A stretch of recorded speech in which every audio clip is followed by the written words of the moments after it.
The goose is leading them back. These ducklings haven't eaten any food. They've been gone for over 2 hours. And the goose just brought them back for water.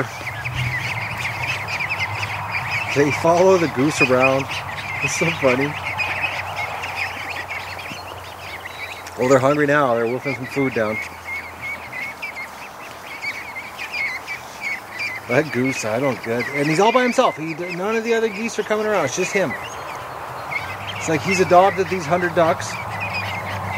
And they're just his ducklings. Except this water's too hard. It's too small for him. It's meant for small birds. You gotta go to the other water there, Goose.